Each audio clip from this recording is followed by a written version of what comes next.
নমস্কাৰ এই মুহূৰ্তত আপোনালোকে চাইছে সাহিত্য টেকনলজি ইউটিউব চেনেল এই চেনেল ৰাজ্যৰ খবৰটোতে কেইবাটাও গুৰুত্বপূৰ্ণ খবৰ আপোনালোকলৈ আগবঢ়াইছে যিকেইটা খবৰ আপোনালোকে জনাটো অত্যন্ত দৰকাৰী আৰু এই খবৰকেইটা আপোনালোকে উপস্থাপন কৰাৰ আগতে আপোনালোকে যদি এই চেনেলটো নতুনকৈ আহিছে তেন্তে চেনেলটো প্লিজ ছাবস্ক্ৰাইব কৰি থব আৰু ভিডিঅ'টোত এটা লাইক কৰি উৎসাহিত কৰিব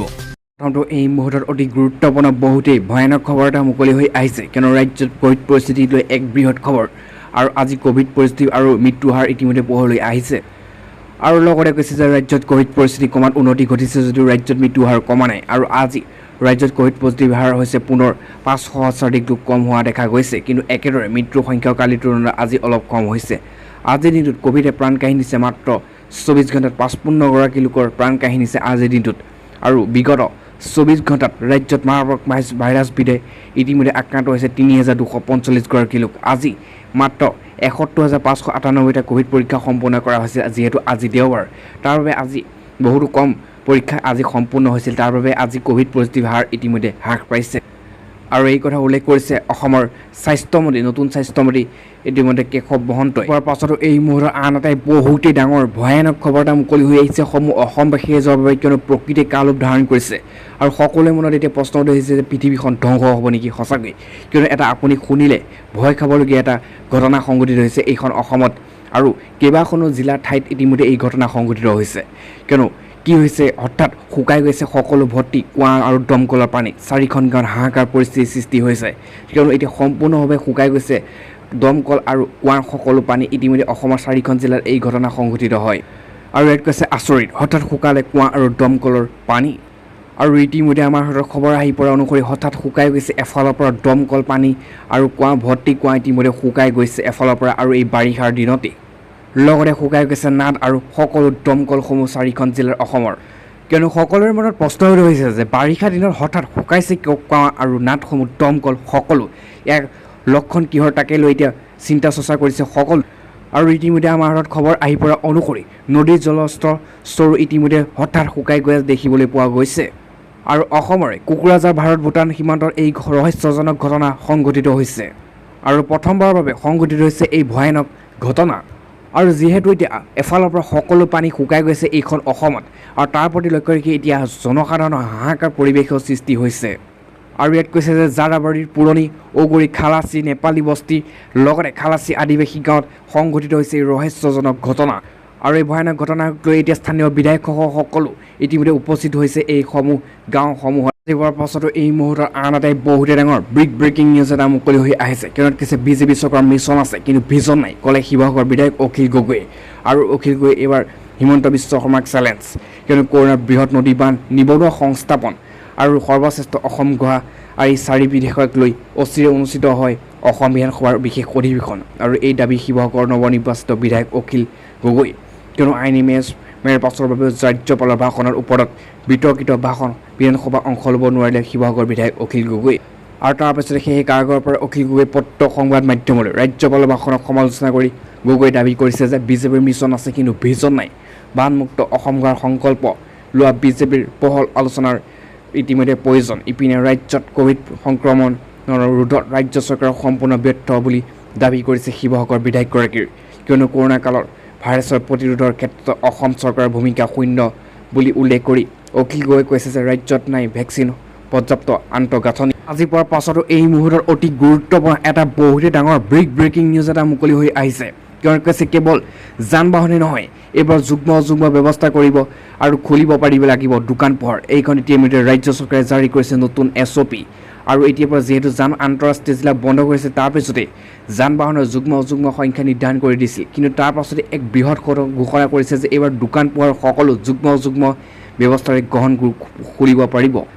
আৰু লগতে কৈছে যে কেৱল বাহন নহয় এইবাৰ যুগ্ম ব্যৱস্থাৰে খুলিব লাগিব দোকান পোহাৰ এইখন ৰাজ্যই কৰিলে নিয়ম কৰোণা সংক্ৰমিত লোকৰ সংখ্যা কিছু হ্ৰাস পালেও আক্ৰান্ত হৈ মৃত্যু হোৱা লোকৰ সংখ্যা কিমান দিনো হ্ৰাস পোৱা নাপালেও ইতিমধ্যে কোনোদিনে বৃদ্ধি হৈছে আকৌ যাৰ বাবে লকডাউনৰ উঠাই দিয়াৰ এতিয়া চিন্তা চৰ্চা নকৰি বৰঞ্চ 7 জুনলৈ বৃদ্ধি কৰিছে এই সিদ্ধান্ত আৰু ইতিমধ্যে মুখ্যমন্ত্ৰী মনোহৰ লাল সিঙে হাৰিয়ানাৰ আৰু লগতে খটৰে খদৰি কৰা অনুসৰি এই ৰাজ্যত লকডাউন চলি থকাৰ সময়ত বাবেই কৰোণা ভয়াৱহতাৰ গ্ৰাফ কিছু নিম্নগামী হৈছে সেয়ে অৱস্থা সুস্থিৰ কৰিবলৈ পুনৰ লকডাউন বৃদ্ধি সিদ্ধান্ত গ্ৰহণ কৰা হৈছে আৰু লগতে মুখ্যমন্ত্ৰী সত্ৰৰে ইয়াকো কয় যে এতিয়াৰ পৰা ৰাজ্যত সকলো দোকান পোহাৰ পুৱা 9 বজাৰ পৰা ইতিমধ্যে 3 বজালৈকে খোলা থাকিব কিন্তু সকলোৱে যুগ্ম অযুগ্ম ব্যৱস্থাৰে দোকান পোহাৰ খুলিব পাৰিব আৰু লগতে শিক্ষানুষ্ঠানৰ ক্ষেত্ৰত কয় যে অহা 15 জুনলৈ কোনো ধৰণৰ শিক্ষানুষ্ঠান খোলাৰ অনুমতি দিয়া নাই পিছলৈ কোভিড পৰিস্থিতি প্ৰতি লক্ষ্য ৰাখি ইয়াৰ সিদ্ধান্ত গ্ৰহণ কৰিব কিয়নো এতিয়া ডাঙৰ কথাটো হৈছে যে পুৱা 9 বজাৰ পৰা 3 বজালৈকে এইসমূহ জিলাতে ইতিমধ্যে দোকান খোলাৰ নিৰ্দেশ জাৰি কৰিছে কিন্তু অসমতো কোভিড পৰিস্থিতি কিছু উন্নত হ'লে মৃত্যুৰ সংখ্যা বৃদ্ধি পাইছে তাৰ প্ৰতি লক্ষ্য ৰাখি এতিয়া হিমন্ত বিশ্ব শৰ্মাই সম্পূৰ্ণ লকডাউন উঠাই দিয়াৰ কথা আৰু ঘোষণা কৰা হ'ব পাৰে এই দুই এদিনত পোৱাৰ পাছতো এই মুহূৰ্তত আনহাতে বহুতে ব্ৰেকিং নিউজ এটা বৃহৎ খবৰ মুকলি হৈ আহিছে কিয়নো সামাজিক মাধ্যমত এতিয়া আপোনালোকে পোষ্ট এটা দিওঁতে সাৱধান হওক কিয়নো ইয়াত কৈছে সামাজিক মাধ্যমত মুখ্যমন্ত্ৰী হিমন্ত বিশ্ব শৰ্মাৰ বিৰুদ্ধে মন্তব্য কৰি পুনৰ এজন গ্ৰেপ্তাৰ হৈছে ৰঙাঘৰ আলহী হৈছে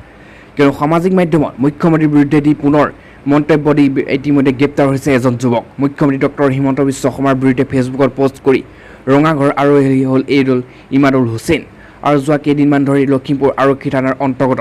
হাজদোবা অঞ্চলত ইমাদুল হুছেইন আৰু ইমৰান মোল্লা নামৰ এটা ভুৱা ফেচবুক একাউণ্ট খুলি একাংশ বিজেপি কৰ্মীৰ বিৰুদ্ধে বিভিন্ন ধৰণৰ ফেচবুক পোষ্ট দি আহিছিল আৰু পিছে যোৱাকালি অসমৰ মুখ্যমন্ত্ৰী হিমন্ত বিশ্ব শৰ্মাক ফেচবুক পোষ্টৰ জৰিয়তে প্ৰায় ভাবুকি প্ৰদান কৰে আৰু কেৱল মুখ্যমন্ত্ৰী হিমন্ত বিশ্ব শৰ্মাকে ভাবুকি দিয়া নহয় লখিমপুৰ আৰক্ষী থানাৰ ভাৰপ্ৰাপ্ত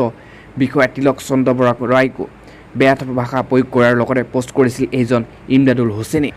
আৰু তাৰ পিছতে সেই ভিত্তিত আজি বিজেপি দলৰ সক্ৰিয় কৰ্মী ৰাহুল আমিন আৰু আব্দুল হুছেইনে লখিমপুৰ আৰক্ষী থানাত এখন এজাহাৰ দাখিল কৰে আৰু এই এজাহাৰৰ ভিত্তিতে ইমদাদুলক গ্ৰেপ্তাৰ কৰিছে ইতিমধ্যে আজি পোৱাৰ পাছতো এই মুহূৰ্তত অতি গুৰুত্বপূৰ্ণ আন এটা ব্ৰেকিং নিউজ এটা মুকলি হৈ আহিছে কিয়নো জোৰ পৰিহাত পালেহি গা লৰে ঠিকাদাৰৰ খৰালি শেষ কৰিবলগীয়া কাম আৰম্ভ হৈছে বাৰিষাত আৰু বিহালীত জাঙুৰ খাই উঠিছে ইতিমধ্যে মন্ত্ৰী পীযুষ হাজৰিকা আৰু ছাডেনলি ভিজিট আৰু পীযুষ হাজৰিকাই ইতিমধ্যে পুনৰ ধমক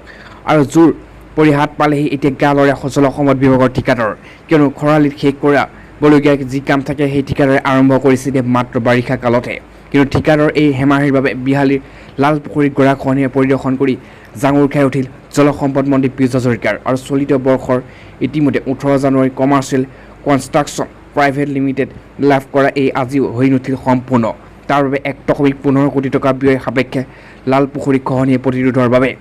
আবণ্টন পোৱা কাম সম্পূৰ্ণ কৰিব নোৱাৰিলে ঠিকাদাৰ আৰু লগতে খৰালি কৰিবলগীয়া কাম ইতিমধ্যে আৰম্ভ কৰিছে বাৰিষাত যাৰ বাবে জাঙুৰ খাই উঠিছে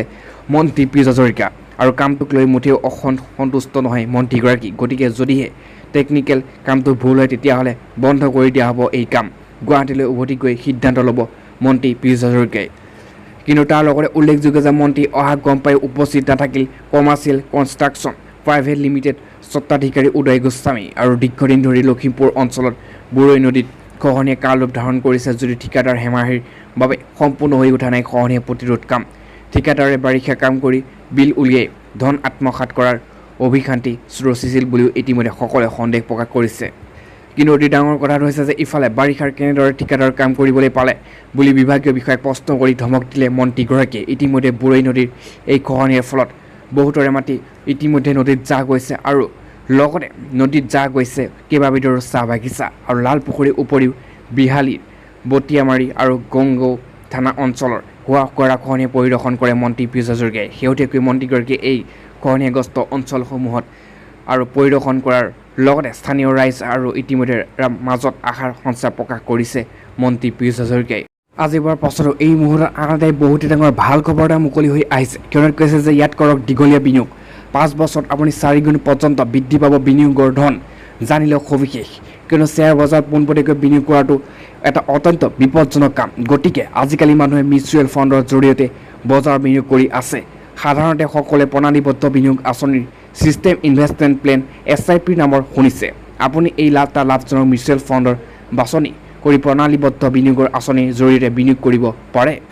আৰু এটা কৈছে যে মিউচুৱেল ফাণ্ডৰ বিনিয়োগ কৰাৰ এইটো সৰ্বশ্ৰেষ্ঠ উপায় যদি আপুনি এই বিনিয়োগ কৰিব বিচাৰে তেনেহ'লে ইয়াৰ নামেৰে আপুনি বুজিব পাৰিছে যে আপুনি আপোনাৰ সুবিধাৰ অনুসৰি বিনিয়োগ কৰিব পাৰে